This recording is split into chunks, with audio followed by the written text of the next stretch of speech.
nggak sih guys? Ada berita terbaru loh. Kenapa nih? Jadi tuh masa sih ada berita tentang polisi itu dia terbukti nyiksa remaja. Jadi Masa tuh, sih? gimana ceritanya? Polisi Jadi yang tuh, nyiksa? iya polisinya yang nyiksa. Kayak nakutin banget gitu nggak sih?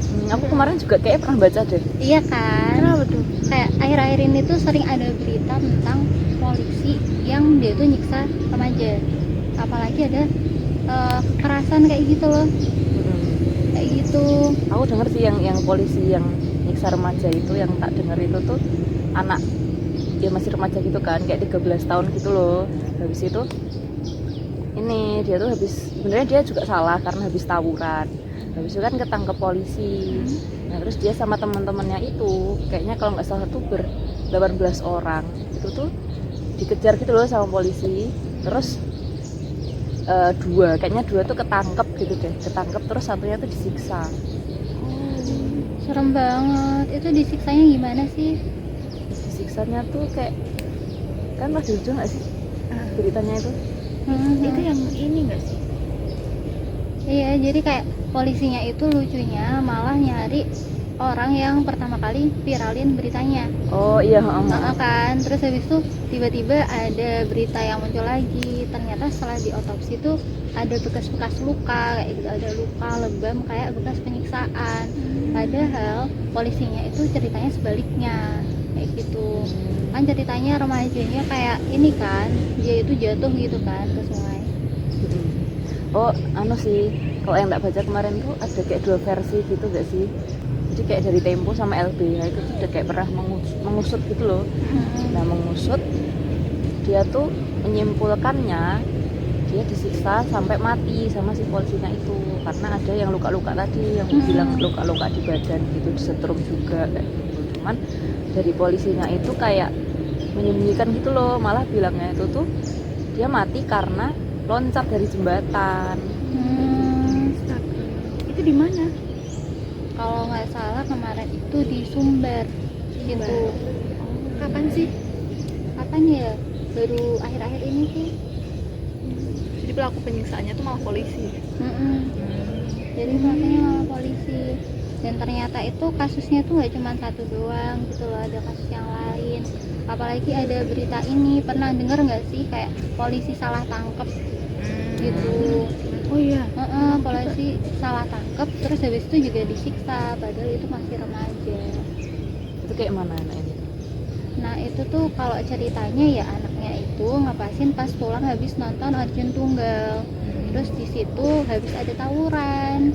Nah anak itu salah ditangkap sama polisinya, itu dikira yang ikut habis tawuran tadi, ternyata bukan gitu. Nah di situ remajanya itu yang ditangkap itu disiksa sama polisinya gitu. Kalau menurut kalian gimana kalau kayak gitu? Banyak banget ya. Ini juga ada nih. Ironis, anggota polisi yang seharusnya memberi rasa aman justru jadi pelaku kekerasan.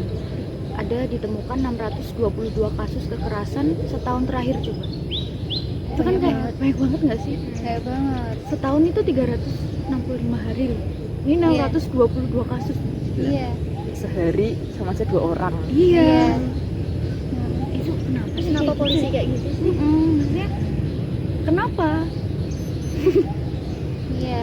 Seharusnya kan kita ke penegak hukum kayak polisi dan penegak hukum lainnya itu kita mencari keadilan dan mencari keamanan di sana. Tapi kenyataannya kok ada beberapa oknum yang malah jadi pelaku kekerasannya gitu. Iya.